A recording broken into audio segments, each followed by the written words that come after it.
Righto, I believe we're live. Checking all the audio levels quickly. Does it sound good? Yep, there we go. Cool. Cool beans. We are live. There we go. Right. Okay. How's everybody doing? Just adjusting the microphone. Cool, man. Cool. Welcome to the live stream for today. I'm Scott. Hope you're well. And yeah, man, it's been a while since we've done a Saturday live stream at the usual time. The live streams have been a bit kind of all over the place for the last few weeks. Because I've been working on a new EP. I've been working on a new CD to put out there. I've been spending a lot of time doing that, and so as all my energy's gone into that, sort of like other things have got a bit messed up. So sorry about that, but I'm here. Hello, let's do this. If you're watching along on the live stream, say hi in the live chat section. Let's get a conversation going. Let's get some back and forth. That's always really fun. And yeah, I'm trying a different mic stand out today, so it's like not right in front of me. So hopefully it sounds good on your end. Yeah, man. So what's been happening here? I'm making big plans for doing up the studio. I'm sort of kind of circling a few things that I want to buy to do up the place, which I'm really excited about. So going to be doing a lot of that in November. As well as hopefully releasing this EP I've been working on. The plan was I was originally going to release it on the 15th, because it ties into kind of what we're going through right now with Brexit and everything. But I got sick a few weeks ago, so that took basically a huge chunk of time off my schedule. And so so I'm back on track now, working towards it. We've got one song done, and I'm working on the next couple. The second track's nearly done. There's only 3 tracks on the EP, but track 1's done. Track 2 is it's like 80% there, maybe like 85% there, and then the track after that, I've been redoing bits for it, so we're getting there. But yeah, it's an exciting time. I only decided to do the EP back in September. I just, as the summer came to a close and as we got into autumn, I kind of found my energy kind of falling away from me. And in August, I do what I call ukulele month. So it's a month where I just do stuff on the ukulele, which is a lot of fun. However, even though it was a lot of fun afterwards, I had some videos planned, but that lack of like a solid through line, kind of knocked me out energy wise, and so I was like, I need like one solid project to work towards rather than just doing lots of random videos. I kind of need something. So I decided, with all the Brexit stuff still ongoing, I thought, well, these songs are still relevant, so I'm finally going to put them out there. So, we're working towards that. That's going to be really, really fun when it's done. I'm going to adjust this microphone a bit because I keep twisting my neck and it's hurting a bit. Yeah, man. There we go. Let's just turn you a little bit. There you go.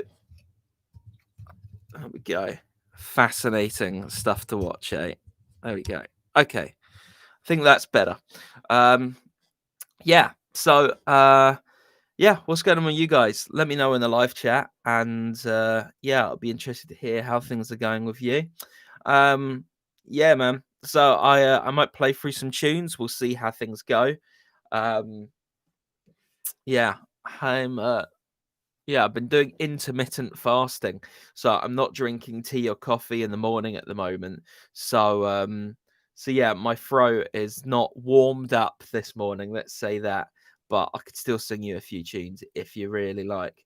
Yeah, man. Obviously the furlough scheme here in Britain is coming to a close in November, and I've been off work since mid-March.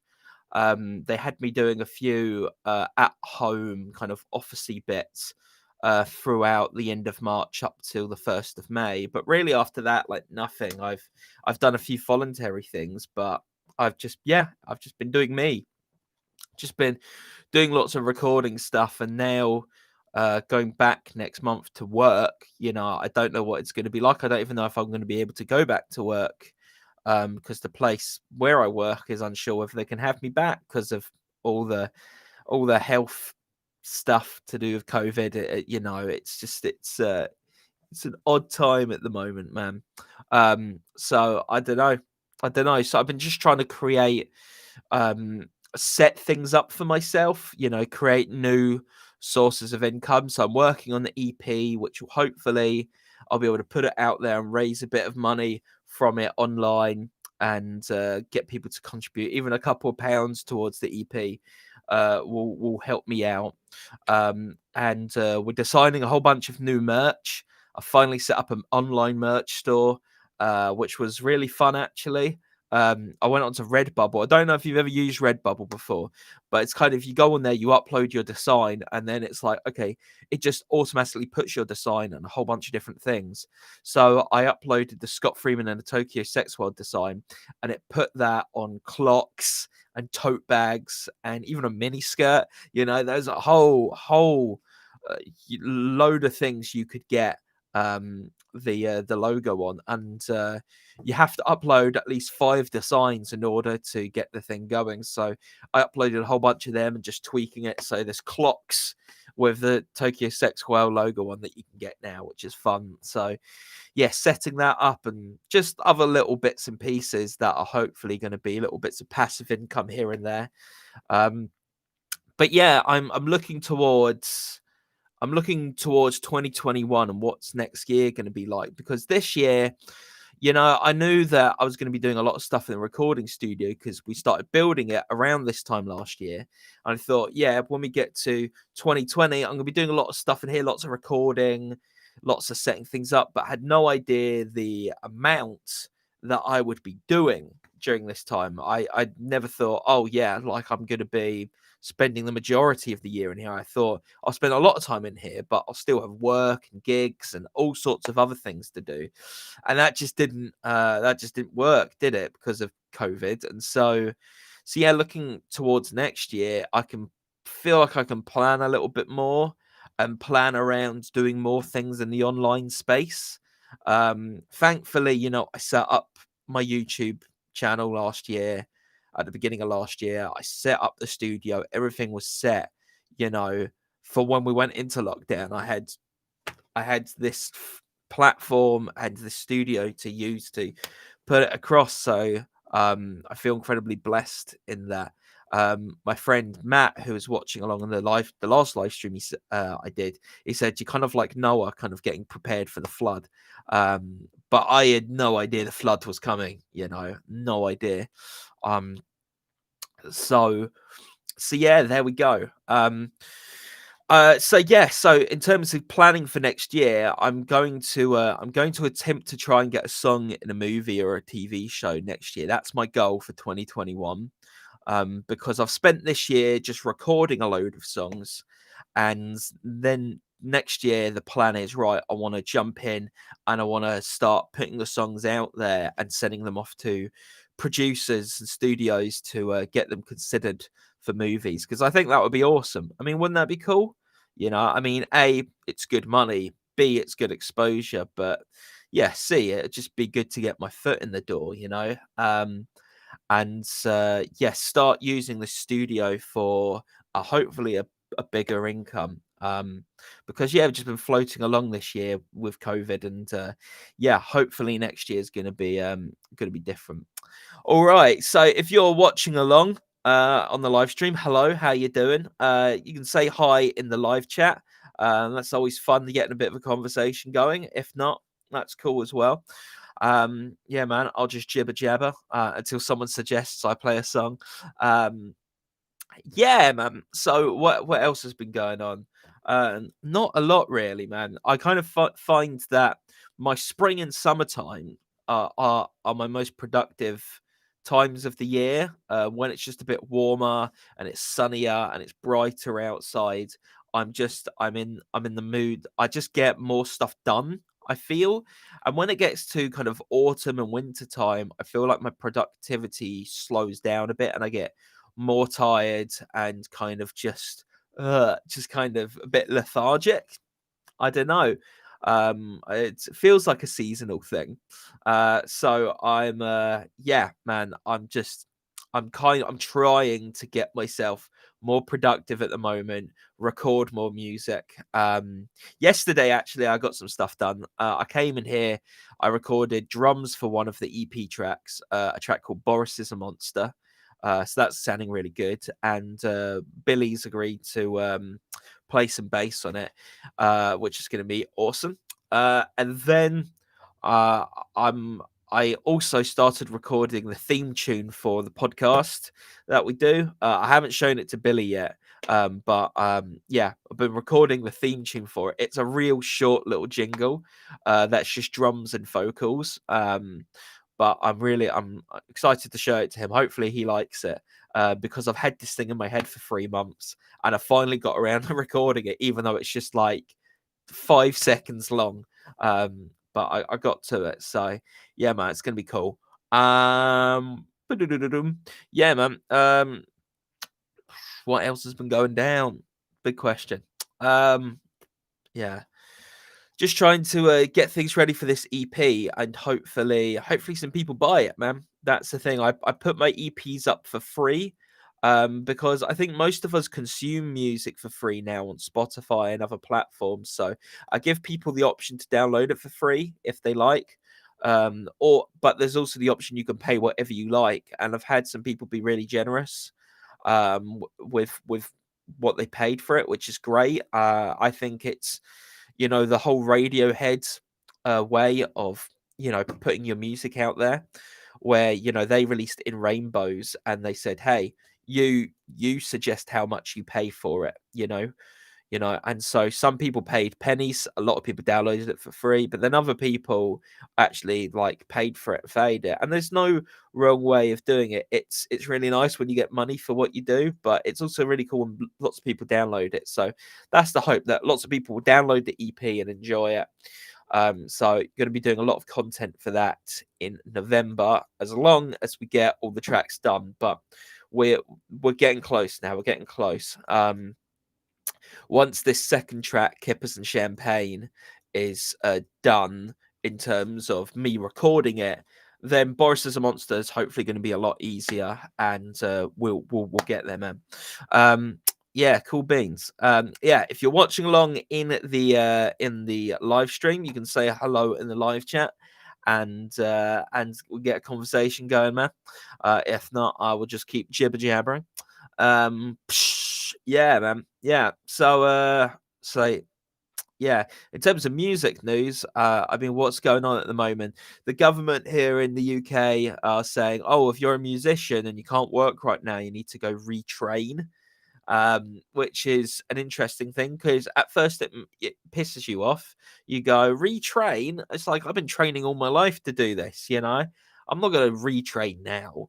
But then you go, what if I was to retrain? What would I do? Hypothetically, what could I do if I retrained? In the in some other field. I don't know what I would do, honestly. Because when I was at school, man, I just didn't care about anything else apart from music. I mean, I really liked my acting class. I really like drama, and I've done lots of acting over the years, and it's kind of like a secondary passion for me. But yeah, in terms of music, that's what it's what I love the most. And when I was at school, I used to just take all my workbooks and just write song lyrics in them. And I used to get my songbooks confiscated because of that. And yeah, I constantly was getting into trouble for it and getting detention. And I just didn't want to do the work. I just didn't see the point in, learning history and learning geography. I was like, this is the thing I'm passionate about, and I want to keep doing it. And so throughout school, I constantly worked on my songwriting in class, even when I wasn't supposed to be. And it's got me to the place I am in life now, which is like, I do music full time. Um, but yeah, I haven't really been doing music full time for months. Really, I've been doing lots of YouTube stuff and lots of recording and trying to keep myself busy. But yeah, like I'm not really getting paid for anything yet, which just sucks. The biggest earner for me as a musician is gigs. Gigs, you play a half-hour set, you get 50 quid. Boom. You go out on the streets of Winchester and you busk for an hour, you get 50 quid. Boom. You go to a gig, you play well, you advertise your merch stand, you make 50 quid worth of merch. Boom. That's kind of the average amount. Sometimes you make more, and that's great. And you do that regularly, you do it several times a week, then you are making good money and you're staying afloat. And on top of that, one of the biggest earners I have is performance royalties. And yeah, performance royalties is one of the big ones. It's just uh, without it, the last 5 years would have been quite painful because, yeah, when you play a gig, then you go into PRS, you log that you played the gig, and then quarterly you get a royalty check through for playing your songs live. And usually it's good money. I had one year where I was getting my second album mixed and mastered, and it was going to cost exactly £300, and I got exactly £300 in royalties that month. And that was a big deal. It's like, wow, okay. And it only cost me £50 to sign up for this service, and I've been making good money from it ever since. It's an absolute godsend. And it's paid for things at the exact right time. And so October's one of the months that you get royalties. And so I was hoping, oh, maybe I'll get a little bit this month, because I got a little bit in April and a little bit in July. Not a lot, but like we're talking 30, 40 quid, Um, and I was thinking, oh, in October it'd be nice if we got a little something, because it'll make me feel like I'm still earning money through music and I'm still a professional musician. And I got £9. I got £9 in royalties, which just sucks. You go, oh man, like that's just such a small amount, but you just gotta roll with it, man. Unfortunately. Anywho, if you're watching along in the live stream, you can say hello in the live chat. Let's get a conversation going. If not, I'm just gonna keep jabbering along. Yeah, man. So it's a lean time. So I don't if I was gonna retrain, as Rishi Sunak wants me to do, I don't think it would be in cybersecurity, because if I'm not doing music, or doing something creative, I just don't care. I had a job for 11 months working in an office, and I just didn't care.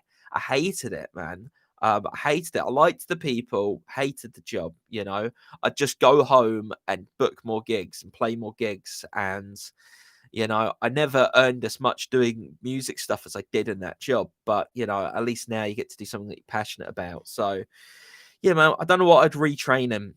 I've been looking at other jobs on the internet, other music related jobs, but there's not a lot of stuff going at the moment, man. It's kind of blues. Um, Anywho, yeah, man. Cool. I think we're gonna call the live stream to a close in another 10 minutes or so. We'll keep it a brief one today. Yeah, man. Uh, yeah, don't know what else to talk about really, man. The world's kind of a sucky place right now. Got the American election coming up, man, and that doesn't look too bright, does it? Yeah, don't have a lot of hope for that. Do you know what I found actually? Here's something. Because I'm working on a EP at the moment. I'm working on a 3-track EP of British satire. It's a satirical EP, talking about Brexit, talking about politics, talking about the last 4 years, minus the COVID situation. That's not part of it. But yeah, I've been writing this satire, and I look out at the kind of satire that we have in mainstream media, and honestly, I know I'm not a professional in that realm, but I just think they need to pick up the game a bit because I just don't find a lot of it funny. Honestly, I don't find a lot of it funny. I was watching the presidential debate parody on SNL, and it was less funny than the actual debate. How is that possible? And I think is it just because our politicians now are kind of like, walking pieces of satire themselves, that our politicians are parodies of themselves. So when we make musical satire or, whatever, it's just not as funny as the real thing. When I watched that SNL piece, I thought if they wanted it to be as funny, if not more, than the actual debate, they should have just transcribed the debate and then just had actors just do it straight, just recreate the debate beat for beat, line for line. It would have had to take a lot of rehearsal because there's a lot of overlapping lines. It was just chaos to sort of listen to. But I think that like the actual debate was funnier, which is crazy. And yeah, man, I've been watching some of the spitting image stuff, like the puppets. I don't know if you've seen any of it. There's a lot of it on YouTube. Been watching that, and I just don't find that funny either. And I kind of think like the point of satire is it's supposed to rip it out of the people, but in a funny way that I'm supposed to laugh, and I'm just not been laughing. And not saying my satire is better, but I think it's funny, and I just don't find this stuff funny. Maybe other people do. Maybe other people are finding the SNL stuff and the spitting image stuff really funny, but I just don't. It just doesn't make me laugh, and it's just isn't that the point, But again, like you watch Boris Johnson give a speech, and it's hilarious because he's just like a fumbling, tumbling, jumped up fool. Every line he says is just comedy gold. Not the leader we need right now. But anywho, that's enough about politics, man. You'll hear that soon. The EP is coming, and I hope you're gonna like it and buy it. That'd be great, wouldn't it? Yeah, yeah, man. Okay. Well, my throat is getting dry. This has been fun. Hope you guys have enjoyed the live stream. This has been more of me just kind of offloading. Sometimes it's a bit more of a conversation. That's cool. It's cool either way, man. But yeah, take it easy, guys. Stay awesome, and see you soon. Peace.